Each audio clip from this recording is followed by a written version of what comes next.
Glória a Deus. Salmos de número 126. Um salmo muito conhecido nosso.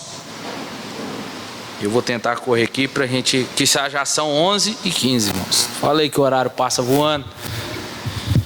Hoje, para a glória de Deus, tenho a honra de ter aqui comigo a minha mãe, o meu irmão, Juninho, sua esposa Jaque e Sossô.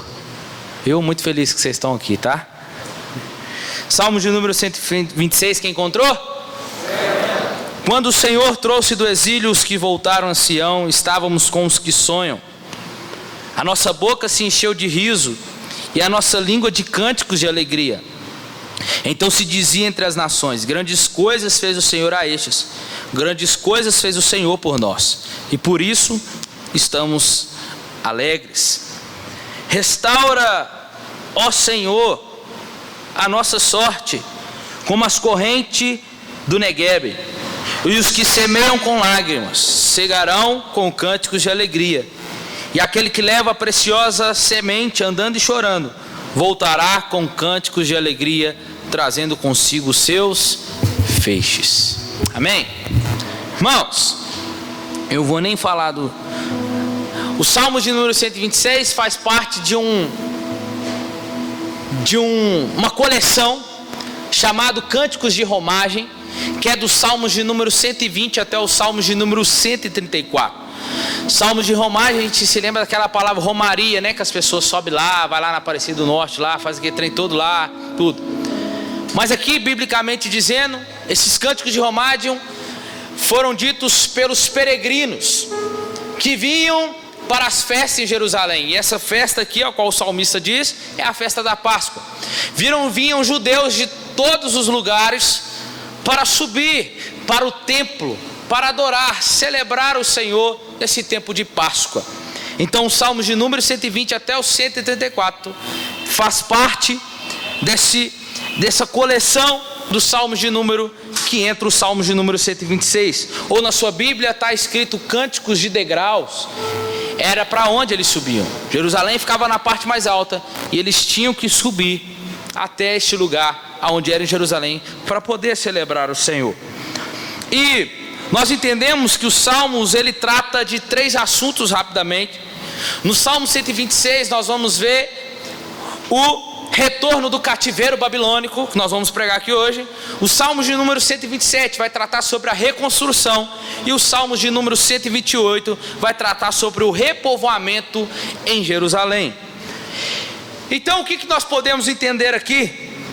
Que depois de o povo de Israel ter entrado na terra prometida por Josué, o povo passou a se esquecer de Deus, do que Deus fizera a eles. Abriu o mar vermelho, fez carne descer do céu, pão descer do céu, água brotar da rocha. Mas chegaram na terra prometida, esqueceram de Deus. Estes começaram a se misturar com o povo pagãos, e Deus com isso começa a enviar juízes. Entra o tempo dos juízes, que nós sabemos: Gideão, Sansão, Débora. Reis piedosos Deus levanta, mas até que podemos usar um termo aqui chamado antropopatismo, que é o darmos a Deus sentimentos humanos. Quando nós dizemos que Deus entristece, que Deus está com raiva, que Deus está... Isso é dar Deus sentimentos humanos. E uma das coisas que nós vemos aqui é que Deus perdeu a paciência com o seu povo. Deus, a paciência dele se esgotou aqui. E Deus decidiu castigar o povo por causa que eles se esqueceram dele. O que Deus faz? Deus envia o império assírio. E lembramos que estava dividido Israel. Reino do norte com 10 tribos, sendo capital Samaria. Reino do sul, somente uma tribo, a tribo de Judá, da onde viria o Messias. E a capital era Jerusalém. O que acontece? Deus envia o império assírio entra para dentro do reino do norte, leva cativo o reino do norte, todos eles, e foram presos. Passa-se mais um tempo, passa-se mais anos, Deus agora envia o império babilônico, que por outra vez tomou parte do Império Assírio, ganhou do Império Assírio ali, ficou com a parte de Israel mais a parte do Assírio, e Deus envia eles, juntamente com Nabucodonosor, a qual Abacuque, o livro todinho de Abacuque vai profetizar. Abacuque é um profeta que profetiza antes do que iria acontecer, e Abacuque profetiza dizendo que o povo iria passar por isso. O Abacuque chama ele de os caldeus, que são os babilônicos, que foram liderados por Nabucodonosor, para poder levar eles. Então Nabucodonosor não pensa nem duas vezes, entra para dentro de Jerusalém, acaba com o templo, destrói as muralhas de Jerusalém e leva a tribo de Judá embora para a Babilônia. E é nessa leva que nós vamos ver, que nós vamos nos deparar, encontrar com Daniel, Sadraque, Mesaque e Abidnego, e com Ezequiel, que estava do outro lado da província. Foi nessa época que eles foram levados cativos, presos para dentro da Babilônia.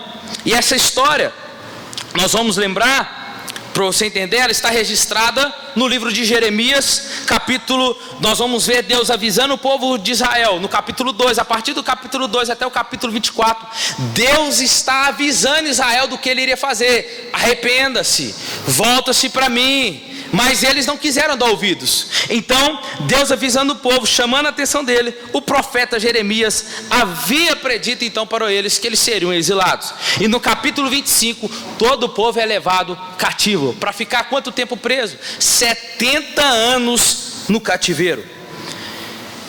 E no capítulo 30 tem um detalhe importante, que Deus promete livrar o povo de Israel ainda. Mas entenda uma coisa: eles ficaram cerca de 70 anos escravos, e passaram os reis que governavam a Babilônia. Nabucodonosor passou, e depois veio o imperador Ciro, porque veio um império muito maior do que o Império Assírio e o Império Babilônico, o Império Medo-Persa, que é o império aonde Ciro estava. O Império Persa que dominou o Império Babilônico, e nesse tempo os judeus ficaram, vê se não parece com a gente no ano 2020, no início, ficaram sem o templo, ficaram sem a sua terra, sem o sacrifício, sem os sacerdotes, sem rei, embora Deus não tenha esquecido de nenhum deles. Irmãos, e o que nós deparamos com isso? Que Neemias capítulo 9, versículo 33, Esdras abre a lei para escrever, para falar com todo o povo, e ele diz um versículo importante. Ele disse assim, ele declara isso para Deus: Deus, tu foste justo em tudo, e o que nos aconteceu foi o Senhor agiu com fidelidade, enquanto nós procedemos mal contra ti.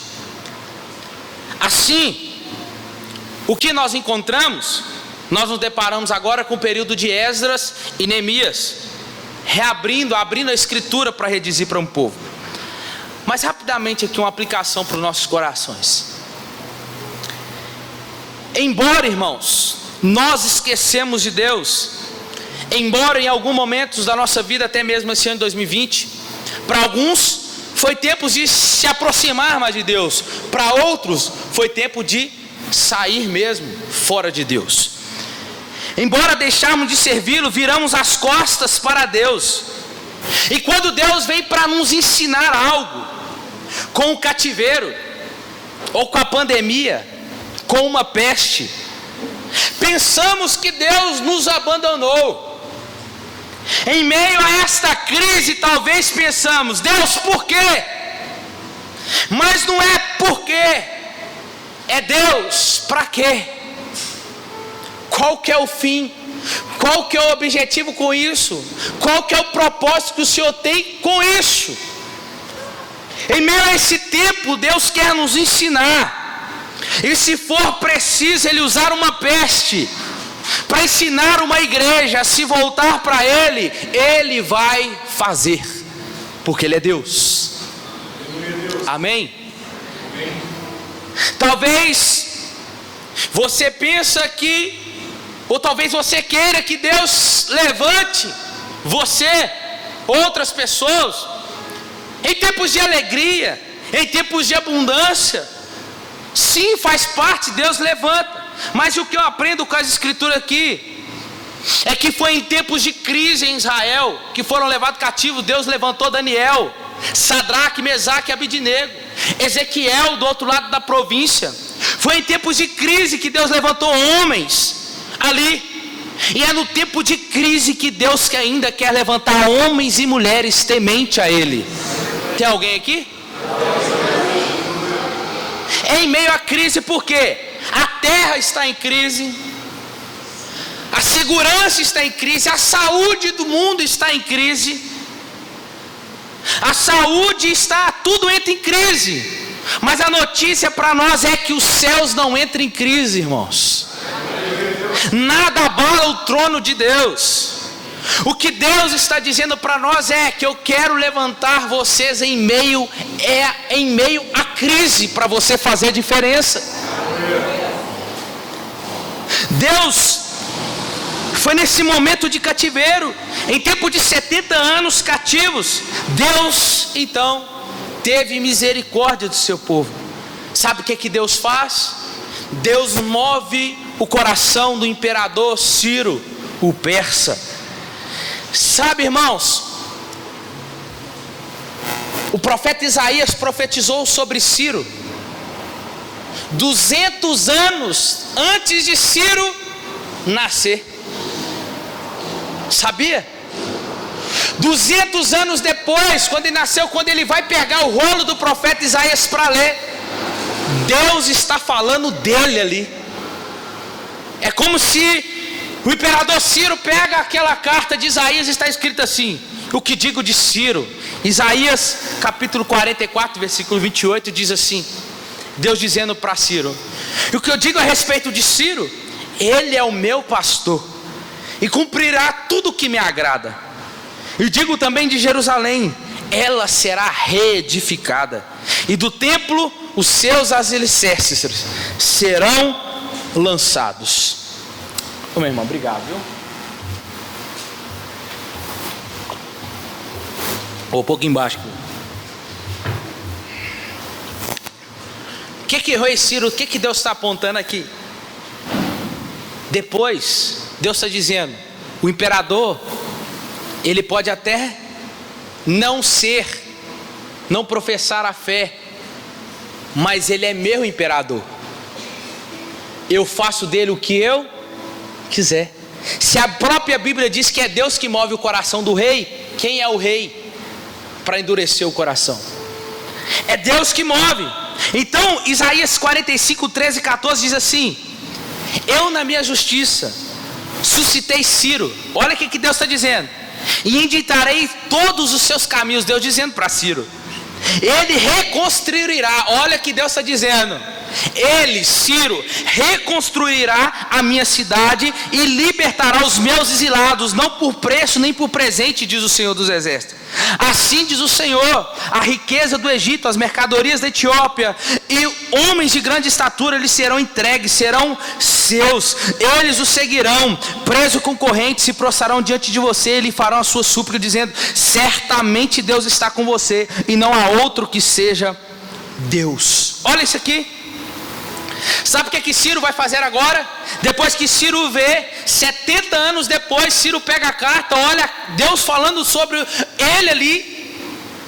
Ciro olha e Ciro escreve uma carta. Chega diante dos prisioneiros de Israel e entrega para eles a carta de alforria, dizendo: vocês estão libertos. Libertando, cumprindo uma promessa que Deus fizera.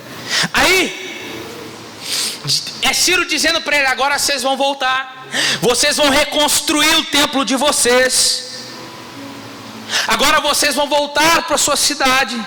E o povo voltou para suas cidades antigas, um dia que era já seus por herança. Aí entra o tempo de Neemias e Esdras. Neemias capítulo 1, e a Bíblia diz que Neemias olha para a cidade e vê aquilo tudo destruído, e Neemias coloca no seu coração reconstruir aquela cidade. Está lembrado? Neemias então vai para a cidade, e o povo está voltando, e quando o povo está voltando, é o Salmos de número 126 aqui agora. Quando eles chegam na cidade, a vida não estava fácil para eles. Por um lado, eles estavam muito alegres por voltar, por começar a reconstruir, ter um recomeço. A vida deles como a nação, como sacerdotes, mas as dificuldades para recomeçar sempre é difícil, sim ou não? Eles chegaram na cidade, já tinham povos morando lá, tinham outras nações, porque a terra não ficou desocupada, e eles tinham um problema, que eles poderiam voltar a cair no mesmo pecado, se misturando com outras nações, adorando outro Deus. E muitos começaram a fazer isso, o pecado de idolatria. E eu escuto uma coisa, e eles tinham ainda que pagar tributo a Ciro. Só que nem todos voltaram para a Babilônia. Rapidinho para a gente entrar na mensagem aqui. Nem todos voltaram para a Babilônia. Por quê? Porque uns decidiram ficar por lá, que se casaram, que se deram em casamento, que conhecemos um povo chamado em João capítulo 4 de os samaritanos, que eles tentaram voltar para Israel para adorar no templo, e o povo de Israel disse: vocês se casaram com outras pessoas, aqui vocês não entram mais não. Então o que eles vão fazer? Eles fazem Samaria sua capital novamente e começam a adorar Deus no monte. Aí há o problema que Jesus encontra com a mulher samaritana.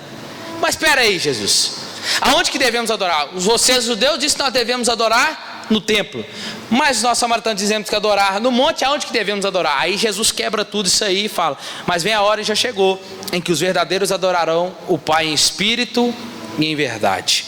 Nós encontramos isso. Mas agora a pergunta: eles estão voltando. Olha o versículo 1: quando o Senhor trouxe do exílio. Agora você vai entender o contexto que eu falei aqui. Os que voltaram a Sião estavam como os que sonham. Irmãos, talvez nós estamos pensando aqui hoje: como que vai ser quando acabar tudo isso? Muitos perderam empregos, muitos não sabem por onde recomeçar. Mas Deus tem uma palavra de recomeço para a sua vida nessa noite aqui. Você vai receber ela e vai levar lá para sua casa. Amém? Então vamos lá. Então é dentro desse contexto que o salmista escreve esse salmo. É nessa situação que ele escreve.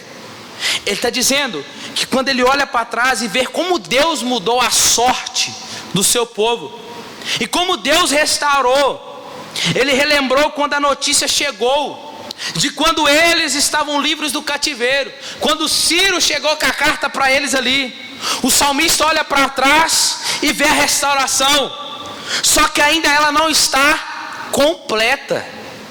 E depois ele olha para frente e vê como Deus trará uma restauração completa ao seu povo. Então podemos dividir rapidamente o salmo aqui em duas partes. Primeiro, do verso 1 ao verso 3, alegria pelas bênçãos passadas. Do verso 4 ao 6, alegria pela restauração futura. Aqui o padrão que podemos ver de Deus é de como podemos viver contentes em todo lugar e sempre. É lembrar do que Ele, Deus, fez por nós através da pessoa de Cristo. É esperando nele e olhando para frente o que Ele nos fará. E no meio disso tudo, orando para que Ele cumpra a sua promessa. Então olha, e é por isso que o salmista se alegra. Ele diz: estávamos como os que sonham. Eu sou cruzeirense. Não, que você está rindo. Vocês também foi tudo, desceu também do mesmo jeito. Estamos iguais, tá? Pena que nós somos mais títulos que vocês. Então pronto, vamos lá. Deixa eu continuar a mensagem, volto para a mensagem. Aí, nós cruzeirenses, é igual o povo aqui. Estamos como os que sonham, pensando que o cruzeiro vai subir. Eles estavam na terra prometida, lembrando e olhando para trás, e tendo os sentimentos que tiveram quando essas coisas aconteceram. O sentimento como que sonham. Parece, sabe o que aqui? Uma incredulidade boa. Uma boa que acontece e nós dizemos, não acredito. Quem já ficou assim? Não estou acreditando. É Ciro chegando com a carta lá dizendo para eles assim, ó, vocês estão libertos. Não, mentira. Nós não estamos acreditando. Você está falando sério? Vão? Não, mentira. Você está falando sério? Eles estavam assim, estávamos como o que sonham. É uma alegria inacreditável. Sião aqui, Jerusalém está dizendo, mentira, nós vamos voltar para casa. Nós vamos voltar àquela terra que Deus nos deu. Será que no ano de 2021 nós vamos viver mesmo? Sem nos preocupar o que vai vir daqui a pouco? E talvez um ano acontece, nós tivemos anos aqui diferentes para todos, muitas pessoas.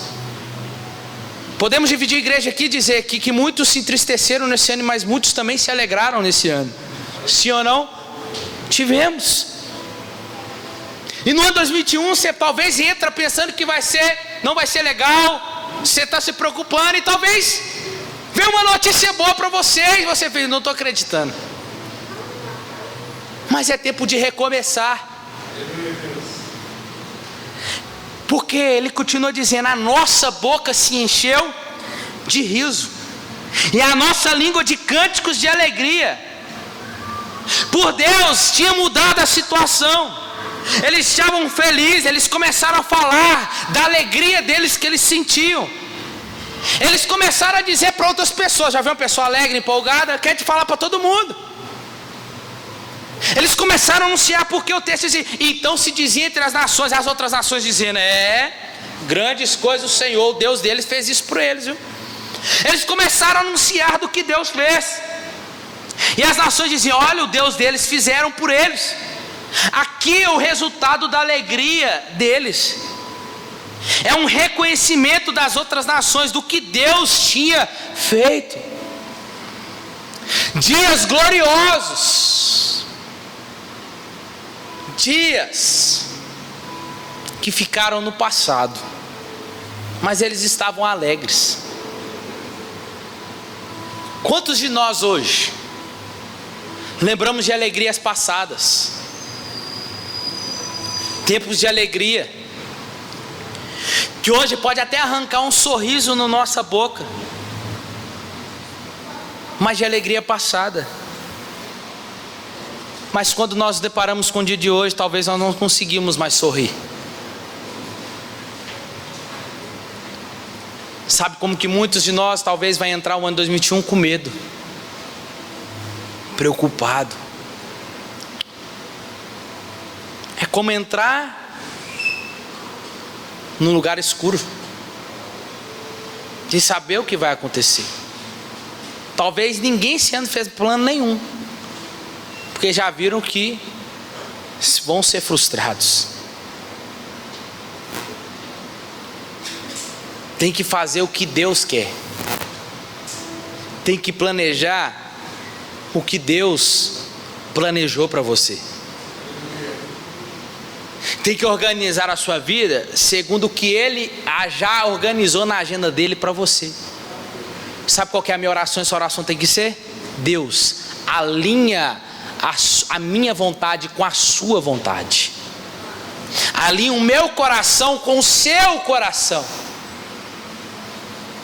Surpresas virão, pode ter certeza. Eles olhavam para o passado e lembravam da terra que Deus dera a eles. Lembra do nosso tempo, lembra, eles estão voltando para casa. Não, mas nós estamos livres. Mas eles estavam preocupados porque tinham que recomeçar. Tinha dificuldade de recomeçar. Mas agora nos deparamos. Eles oram assim: restaura nossas sortes, Senhor, como as correntes do Negueb. Mas Deus não tinha restaurado. Ele tinha falado. No passado a alegria deles tinha. Só que agora essa alegria foi passando o ano, o mês. e as suas vidas começaram a voltar ao normal. Eles estavam de volta para a sua terra, mas tinham dificuldades para recomeçar. Está parecendo comigo e com você. O povo começou novamente a ficar distraído, irmãos. Quantas pessoas começaram a recomeçar nesse ano? Se distraíram. Muitos se apegaram a Deus nos 3 primeiros meses da pandemia. Depois falaram, não, já vi que é normal, isso aí está tranquilo. Não tem nada de Deus no negócio. Vão voltar à vida normal. O povo de Israel voltou para a cidade e começou a ficar distraído. Só que era tempo deles reconstruir a cidade, reconstruir o templo.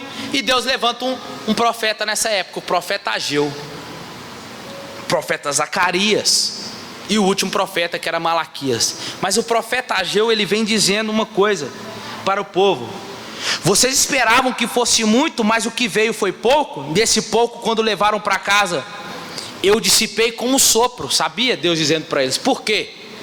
Pergunta o Senhor dos Exércitos. Deus dizendo para ele: porque o meu templo permanece em ruínas, enquanto cada um de vocês corre para sua casa para viver da forma que vocês querem. Deus está dizendo para eles: ei, é para reconstruir o templo, é para reconstruir a cidade, e vocês estão preocupados em viver as suas vidas? É Deus dizendo para nós. A pandemia são um dos meios que Deus pode usar para fazer a igreja voltar a orar, e um dos meios para Deus fazer o ímpio se converter. Deus pode fazer. Só que no início nós até orávamos muito, os 3 primeiros meses, talvez, mas já relaxou, talvez, já estamos distraídos, desanimados, já estamos cheios de planos, voltamos para o nosso eu novamente. E Deus levanta o profeta para dizer acerca que estão voltando para a mesma coisa, para o mesmo pecado, o mesmo pecado que levou eles para o cativeiro. Então a alegria deles agora se torna uma oração: restaura, Senhor, a nossa sorte. 2 analogias bem interessantes que eu tenho que terminar agora. Como a torrente do Negueb. Olha que interessante, isso é uma palavra de Deus para a sua vida, presta atenção. A torrente do Negueb, ela fica seca, e de repente chovia, e os ribeiros de água enchia e entrava para dentro da colheita, para onde foi a plantação. Sabe o que eles estão dizendo aqui para Deus? Eles estão falando: Senhor, assim como as correntes do Negueb, seja assim conosco também, que seja de repente. Restaura a nossa sorte, restaura a nossa situação, que seja de repente. Eu posso até estar plantando em tempo de seca, não sei quando vai chover, mas Senhor, que seja de repente na nossa vida. Meu querido, que seja assim na nossa vida, que seja de repente, que Deus de repente transforme essa tristeza em alegria nele e para ele, antes que vire o ponteiro do relógio daqui a pouco, antes que inicie o ano, ou seja, em algum, talvez em um dos 365 dias do ano, que você nem sabe quando será, quando vai ser, queremos viver, mas que seja como as correntes do Negueb na sua vida, que seja a ação de Deus de repente na sua vida, quando você menos estiver esperando, Deus entrará com a ação. Era nessa época de seca, eles tinham que plantar também, só que mesmo sem água, sem sinal de água, mas eles tinham esperança como as correntes do Negueb.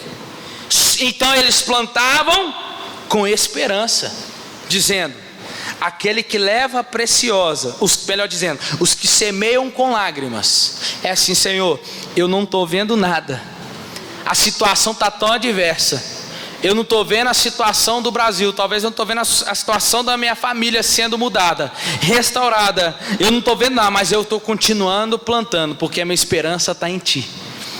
É isso que eles estão fazendo. O salmista aqui está dizendo que eles estão plantando na seca, independente se viria a chuva ou não. Mas o salmista está lembrando aqui sobre a fidelidade de Deus. Ele diz: mas com júbilo de alegria, mesmo sem ver, mas eu vou colher, porque as águas do Negueb vão encher os ribeiros, e esses ribeiros vão transbordar. Isso, irmãos, é acreditar, mesmo não vendo, não tendo possibilidades, mas é porque não é para você fazer. A situação minha e sua é só plantar, mesmo que a situação, o clima seja diverso, mas Deus está dizendo, é Ele que se encarregará de cuidar e de restaurar e de trazer um recomeço. É Ele. Então podemos entender que Ele se alegra quando olha para trás como os que sonham, e a boca se enchendo de riso.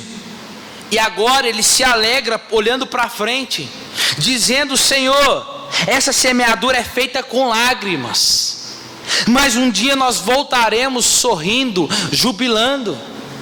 Talvez seja o ano de 2021 que nós vamos colher com júbilos. Você crê nisso? O que temos que entender, irmãos, é que devemos fazer a partir de hoje é mudar a nossa base da alegria, não colocando em coisas, não colocando em pessoas, em momentos, em empregos. Mas é se alegrar por aquilo que Ele faz e também por aquilo que Ele irá fazer. É assim que vamos viver felizes neste mundo. Porque a nossa vida não tem que estar baseada em coisas, em momentos, em situações, porque senão você vai ser frustrado, sim. Mas quando nós colocamos a nossa alegria sendo Jesus, a nossa vida ela não vai estar mais restrita às coisas materiais, mas sim está fortalecida, fundamentada, alicerçada em Deus. Então, para concluir, nós como cristãos temos mais motivos para alegrar do que os judeus, que foi liberto da escravidão política e econômica. Mas nós, agora fazendo a tipologia, aplicando para nós os dias de hoje, nós fomos libertos da escravidão de pecados. Ele nos tirou do cativeiro de Satanás quando nos transportou para a sua maravilhosa luz. Ele perdoou as nossas dívidas espiritual que era alta. Ele nos fez povo seu. E isso é motivo de quê? De sonharmos, motivo de sorrirmos e falarmos para os outros o que Deus fez. Isso a Bíblia chama de alegria da salvação. Salvação é um fato consumado na nossa vida como cristão. A razão primária da nossa vida tem que ser: grandes coisas fez o Senhor por nós, não coisas materiais, e por isso estamos alegres, mas grandes coisas fez o Senhor por nós, e por isso estamos alegres. Nós vivemos abatidos, tristes, sabe por causa de quê? Porque nós esquecemos de quem Deus é e do que Deus já fez por nós lá atrás. É por isso que nós vivemos tristes, cabeça sempre para baixo. Quer recomeçar? Olhe para trás do que Deus fez na sua vida. Olha para quem você era antes de Jesus te encontrar, e comece a olhar para o que você é hoje em Cristo. Quando você olhar para trás, vai ver que você não tem motivo para ficar triste ou querer desistir de tudo. Antes eu tinha motivo, mas depois que eu encontrei, que Jesus me encontrou, eu não tenho mais motivo para poder viver triste, desanimado. É olhar da onde Cristo te tirou e hoje aonde Ele te colocou. O Salmo nos ensina que também nesse mundo, que essa restauração ainda não está completa. Sabemos disso. E a gente expressa isso da seguinte maneira: o reino de Deus já veio, já começou. A nossa salvação já teve o início, mas ainda não está concluída. Deus nos libertou do pecado, mas ainda nós pecamos. Deus nos livrou da condenação da morte, mas ainda vamos morrer. Deus quebrou o poder de Satanás sobre nós, mas o diabo ainda anda de derredor, querendo nos tragar. Aqui é famoso dentro da escatologia chamado do já e o ainda não. Deus cura? Cura. Mas cura com todos? Não. É o já, ainda não. Por isso, Deus restaurou no passado. Mas é por isso que ele ora. Senhor, oramos, restaura, Senhor, hoje. O reino de Deus já veio. Jesus disse: o reino de Deus está entre vós. Mas ele nos ensinou a orar como? Venha o teu reino. O reino veio, mas ainda não veio completamente. Então agora, o pessoal do louvor pode subir. Então agora nós olhamos para o futuro, para aquele grandioso dia que Deus nos dará a restauração completa, quando Ele nos ressuscitar dentre os mortos, vencendo a morte definitivamente. E só a ressurreição vai vencer a morte. É quando Ele nos dará a vida eterna e a morte será banida. É quando Ele nos dará posse da terra prometida, a Nova Jerusalém. Quando estaremos com Ele para todo sempre, aonde não haverá mais aflição, aonde não haverá mais dor, doença, angústia. Nós olhamos e já queremos esse dia. E o coração alegre mostra a nossa esperança firme no Senhor. Ainda que no presente tenhamos que semear com lágrimas, irmãos. Ainda que nesse tempo presente nós tenhamos que semear com lágrimas, ainda assim é tempo de nós anunciarmos a alegria. Sabe o que é que Deus está dizendo para nós, para o ano de 2021? O que eu quero restaurar na sua vida, o que eu quero recomeçar novamente na sua vida, primariamente, é a alegria da salvação de novo. Lembra daquela vez? Como isso, Edgar? Lembra da onde Deus te tirou. Mas lá agora também faz o seguinte: lembra da promessa que Ele fez, olhando para o futuro, para onde Ele vai nos levar. Amém, irmãos? E a pergunta para nós, para fechar isso aqui, é: aonde está baseada a sua alegria? Aonde eu e você temos baseado a nossa alegria? Temos fundamentado a nossa alegria? Fica de pé no seu lugar. Os diáconos, a ceia.